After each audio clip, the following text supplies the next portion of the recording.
الحمد للہ رب العالمین والصلاة والسلام علی سید المرسلین و امام المتقین محمد ابن عبداللہ کے نزدیک قابل احترام وہ ہے جو زیادہ متقی، زیادہ پرہیزگار ہے۔ قرآن مجید کے اس اعلان سے معلوم ہوا کہ انسانوں میں آپس میں مساوات ہے، برابری ہے، سب ایک ہی باپ اور ایک ہی ماں کی اولاد ہیں اور ہر لحاظ سے وہ قابل احترام ہیں۔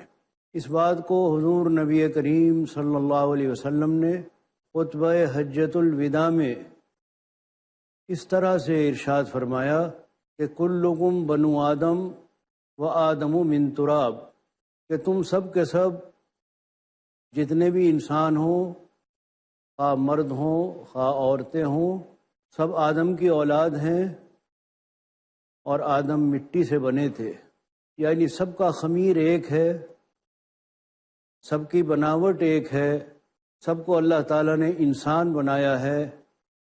ان میں بحیثیت انسان کے کوئی اونچ نیچ نہیں ہے، برابری ہے، مساوات ہے، اور انسان ہونے کے ناطے سب عزت اور احترام کے قابل ہیں۔ دنیا میں جتنی بھی خرابیاں پیدا ہوئی ہیں ان سب کی جڑ یہ ہے کہ کچھ لوگوں نے اپنے آپ کو اونچا سمجھا، دوسروں کو نیچا سمجھا، اپنے آپ کو یہ سمجھا کہ ہم اس قابل ہیں کہ وسائل ہیں جتنے اور جتنے راحت کے سامان ہیں ان سب پر ہمارا حق ہے، ہم مخدوم ہیں، دوسرے لوگ ہمارے خادم ہیں۔ اس کا نتیجہ یہ ہوا کہ انسان طبقات میں بٹ گیا، ان میں آپس میں نفرت اور دوری پیدا ہو گئی، اور وہ دوری بڑھتے بڑھتے اتنی بڑھ گئی کہ یہ پہچاننا مشکل ہو گیا کہ یہ بھی وہی انسان ہیں جو ایک ہی ماں باپ سے پیدا ہوئے تھے۔ یہاں تک کہ یہ تفریق عبادت گاہوں میں بھی پہنچ گئی، اور وہاں بھی ان لوگوں کو روک دیا گیا کہ تم دربار خداوندی میں نہیں آ سکتے۔ لیکن اسلام جب آیا اس نے ان دوریوں کو مٹایا، ان فاصلوں کو ختم کیا، انسانوں کو عزت دی، احترام دیا، سب کو برابری کا درجہ دیا، یہاں تک کہ وہ گرے ہوئے لوگ جن کو بہت نیچا سمجھا جاتا تھا، جن کو غلامی کا طوق پہنا دیا گیا تھا، جن کو انسانوں کا کوئی حق نہیں دیا گیا تھا، اسلام نے ان کو برابر لا کر کھڑا کر دیا۔ اس کی عبادتوں میں، اس کے برتاؤ میں، اس کے سماجی رکھ رکھاؤ میں ایسی مساوات پیدا ہوئی، ایسی برابری پیدا ہوئی کہ تکریم انسانیت اپنی بلندی کو پہنچ گئی۔ آپ دیکھتے ہیں کہ خانہ خدا میں سب لوگ جب پروردگار کے سامنے سجدہ ریز ہوتے ہیں تو اس میں غلام اور آقا کی کوئی تمیز نہیں ہوتی، بڑے اور چھوٹے کا کوئی فرق نہیں ہوتا، ایک ہی صف میں کھڑے ہو گئے، محمود و ایاز، نہ کوئی بندہ رہا نہ کوئی بندہ نواز۔ اس سے انسانوں میں برابری کا احساس پیدا ہوا، محبت پیدا ہوئی، ہمدردی پیدا ہوئی، اور یہ خیال کہ جب ہم جیسے ہیں دوسرا بھی ہمارے ہی جیسا ہے۔ ایک حدیث میں حضرت محمد رسول اللہ صلی اللہ علیہ وسلم نے کس خوبصورت انداز میں انسانی مساوات اور ہمدردی کا اظہار کرتے ہوئے فرمایا کہ اپنے بھائی کے لیے وہی پسند کرو جو تم اپنے لیے پسند کرتے ہو۔ اگر ہم اپنے لیے جو چاہتے ہیں کہ ہمیں ملے تو ہمیں اپنے بھائی کے لیے بھی وہی خواہش رکھنی چاہیے کہ اس کو بھی وہی سہولت، وہی آرام حاصل ہو جو ہمیں حاصل ہے۔ ہمارے دل میں اپنے بھائی کے لیے ہمدردی اور محبت ہونی چاہیے۔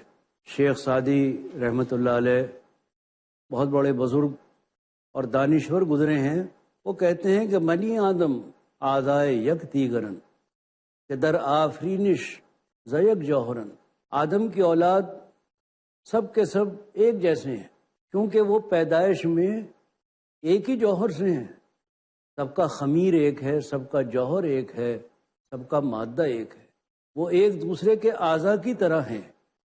جیسے ہمارے بدن کے حصے ہیں، آنکھ ہے، کان ہے، ناک ہیں، یہ ہمارے بدن کے اعضاء ہیں۔ اگر بدن کے کسی حصے میں کوئی تکلیف ہو تو سارا بدن بے چین ہو جاتا ہے، بے قرار ہو جاتا ہے۔ جو عضو بدر داورد روزگار، دیگر عضو ہارا نمانت قرار۔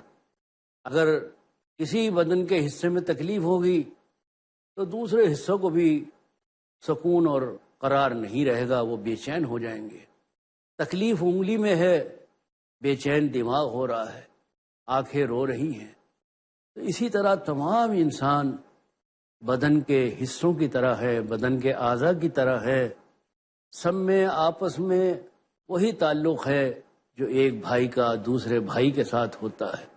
نہ یہاں رنگ کا فرق ہے، نہ یہاں نسل کا فرق ہے، نہ یہاں ملکوں کا فرق ہے، نہ یہاں علاقوں کا فرق ہے۔ ہر رنگ، ہر نسل، ہر ملک کے تمام لوگ ایک صف میں کھڑے ہوئے نظر آتے ہیں۔ اس لیے کہ یہ جو تفریق ہے بناوٹ میں، رنگوں میں، یہ کوئی اصل کے اعتبار سے تفریق نہیں ہے، یہ تو اس جہان کی رنگا رنگی ہے، اس دنیا کی بو قلمی ہے، اور یہ اللہ کی نشانیوں میں سے ایک نشانی ہے۔ کسی کو اس نے گورا بنایا، کسی کو کالا بنایا، زبانیں الگ الگ بنائیں، تہذیبیں الگ الگ بنائیں، صلاحیتیں الگ الگ دیں، مزاج الگ الگ دیے۔ یہ تو اس جہان کی رنگا رنگی ہے۔ اسی طرح مرد اور عورت میں صرف کا فرق ہے کہ وہ مرد ہے، وہ عورت ہے۔ بحیثیت انسان کے مرد و عورت میں کوئی فرق نہیں ہے۔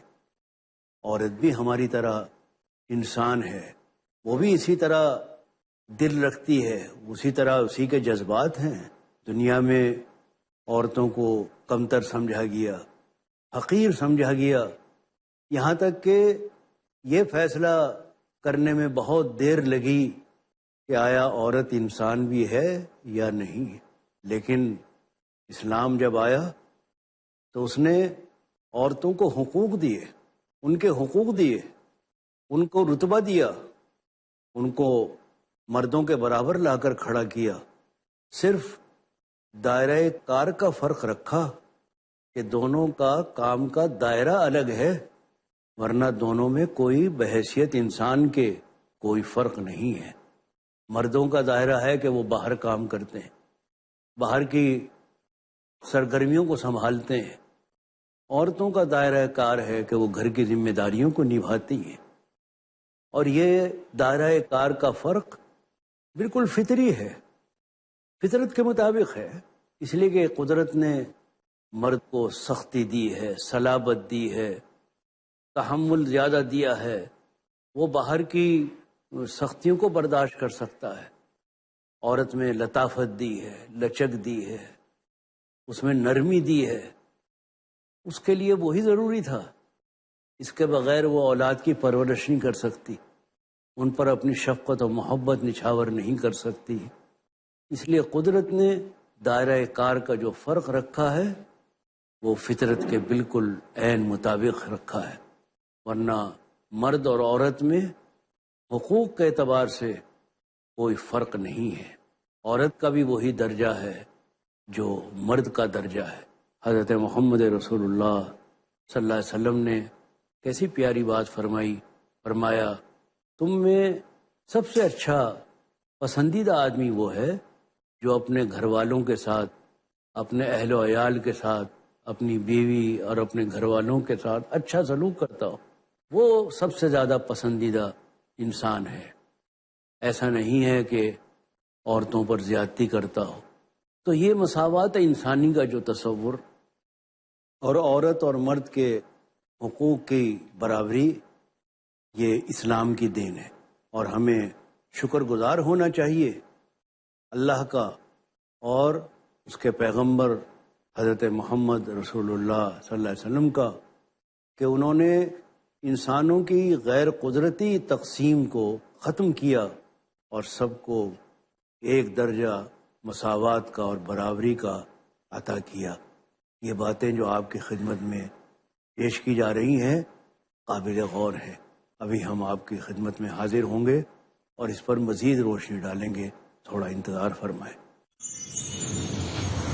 محترم ناظرین و سامعین، مختصر وقفے کے بعد آپ کا خیر مقدم ہے۔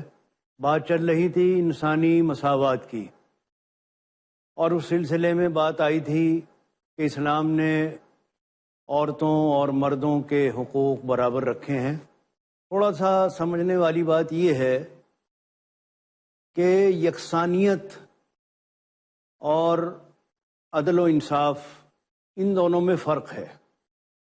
یکسانیت کا تو مطلب یہ ہوتا ہے کہ ہر وہ کام جو ایک آدمی کر رہا ہے وہ دوسرا بھی کرے، اور عدل و انصاف کا مطلب یہ ہوتا ہے کہ جس کو جو کام انجام دینا چاہیے وہی وہ کام انجام دے، کیونکہ وہ اسی کے لائق ہے، اسی کے مناسب ہے۔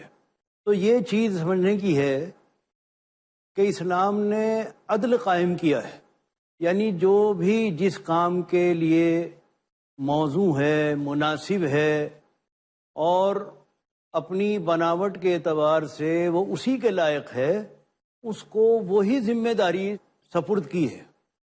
ایسا نہیں ہے کہ ہر کام ہر آدمی کرے، ہر کام ہر آدمی نہ کرتا ہے نہ وہ کرنے کے قابل ہوتا ہے، اور اس کا مطلب عدم مساوات نہیں ہوتی، اس کا مطلب کوئی تفریق نہیں ہوتی۔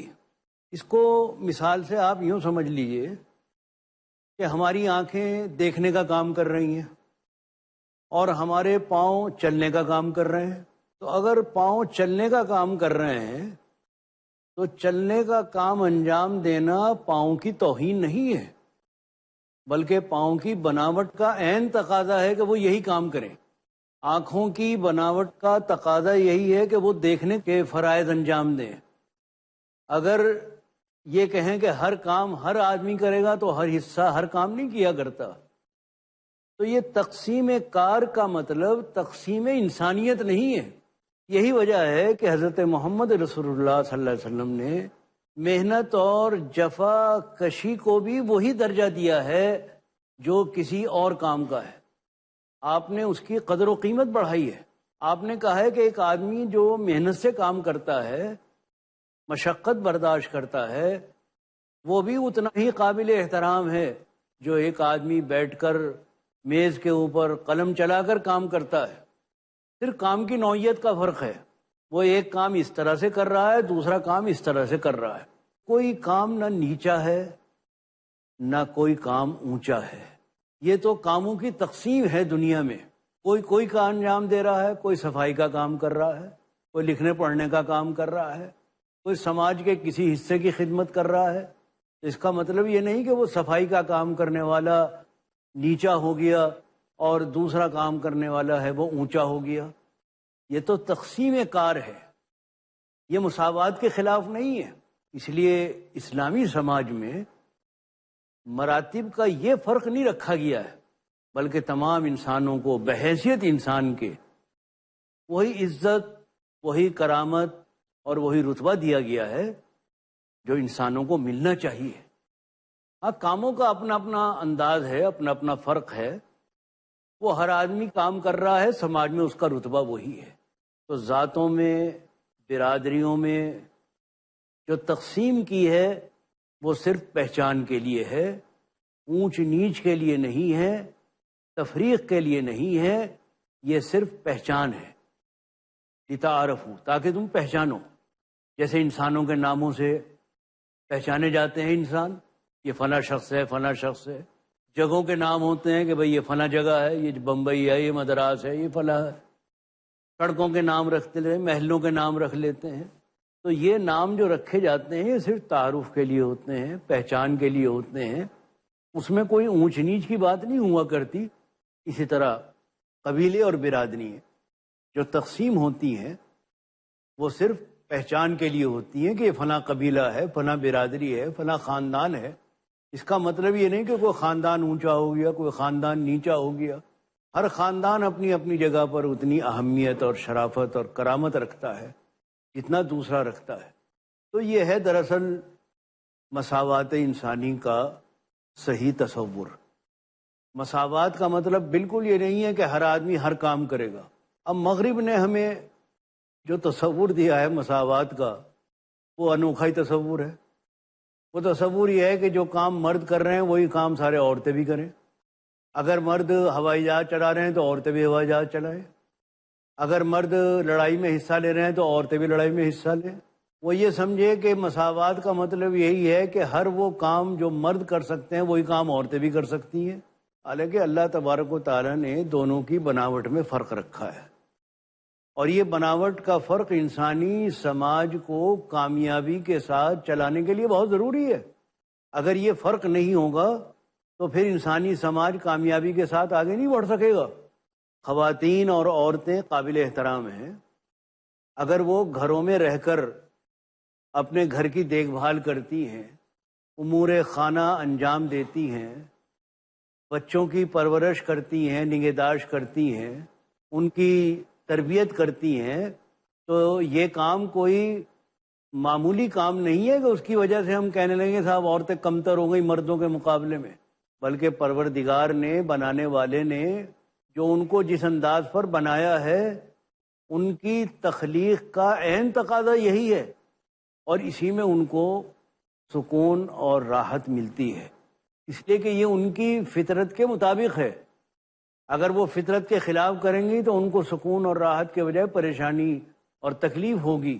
تو یہ سمجھنا کہ مساوات کا مطلب یہ ہے کہ عورتیں بھی اسی طرح باہر جا کر وہ کام انجام دیں جو مرد انجام دے رہے ہیں. اگرچہ ضرورت کے مطابق وہ بہت سے کام وہ بھی کر سکتی ہیں، کبھی کبھی ان کو ایسے بھی کام انجام دینے پڑتے ہیں، لیکن جو عمومی بات ہے، جو عام طریقہ ہے سماج کے سیٹ اپ کا اور سماج کی ترقی کا، وہ یہی طریقہ ہے. اسی لیے آپ دیکھتے ہیں کہ اس نئے زمانے نے جہاں ہمیں بہت آرام دیا ہے، بہت سی سہولتیں دی ہیں، اس کے ساتھ ساتھ ہمیں کچھ پریشانیاں بھی پیش آئی ہیں. وہ پریشانیاں یہ پیش آئی ہیں کہ ہمارے گھروں کا نظام اس طرح کا نہیں رہا جس طرح کا ہونا چاہیے. بچوں کی تعلیم و تربیت اور ان کے اخلاق کے بنانے میں جو ماؤں کا رول ہوتا ہے، وہ رول دن بدن کم ہوتا جا رہا ہے. اور آج نفسیات کے ماہرین اور سماج کے اصلاح کرنے والے یہ کہہ رہے ہیں کہ بچوں کو زیادہ سے زیادہ وقت دینا چاہیے، ورنہ آنے والی نسل میں جو ایک کمپلیکس پیدا ہو رہا ہے، جو ایک وہ خلا محسوس کر رہے ہیں، اس خلا کو بغیر ماں کی مامتا اور باپ کی شفقت کے بھرنا ممکن نہیں ہے. وہ اسی طرح سے بھرا جا سکتا ہے جس طرح قدرت نے وہ نظام بنایا ہے.